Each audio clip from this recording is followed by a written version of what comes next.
Today's story is going to be about reincarnation. I don't know exactly when it started. Maybe it was in my dreams, where a man with dark eyes always appeared, looking at me with desperation before disappearing in nothingness. Or maybe it was the first time I saw Ryu, and my heart forgot how to beat. I met him at an exhibition about Japan. He was an archaeologist, someone who dedicated his life to uncovering buried stories.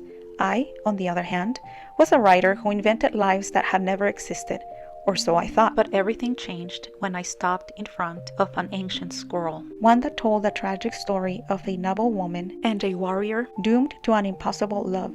Their names were Naomi and Haturo. As I stared at the faded painting, a chill ran down my spine. A sharp pain struck my chest, as if I were remembering something I had never lived. That was when Ryu spoke. You feel it too, don't you? His voice felt strangely familiar. I looked at him, and for a moment the museum disappeared. It was just him and me, trapped in time I didn't understand. But from that day on, the dreams became more intense. They were no longer just blurry images. I could feel the touch of hands, the whisper of broken promises, the cold edge of a dagger against my skin. I woke up in tears without knowing why. Ryu felt it too. Together, we tried to understand it, searching for answers in books, in ancient records, in ourselves, and then we remembered.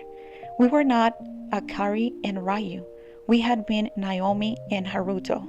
We had loved each other in another life and died for it. But fate had not allowed us to rest.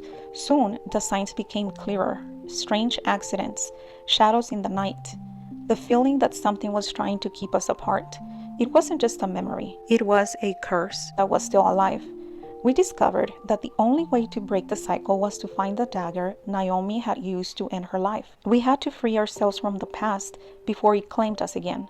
We found it in a cherry blossom forest, the same place where our previous lives had ended. I held it with trembling hands as Ryu looked at me with a mix of fear and love. Are we ready? I whispered. We've been ready for centuries. We plunged the dagger into the earth, and in that instant, the wind roared around us. I felt something detach from me, an ancient sorrow finally fading away. I looked at Ryu and knew he felt it too. The next morning we woke up different. No nightmares, no memories of death, only the present and a love that this time was ours and no one else's. Our fate was finally free.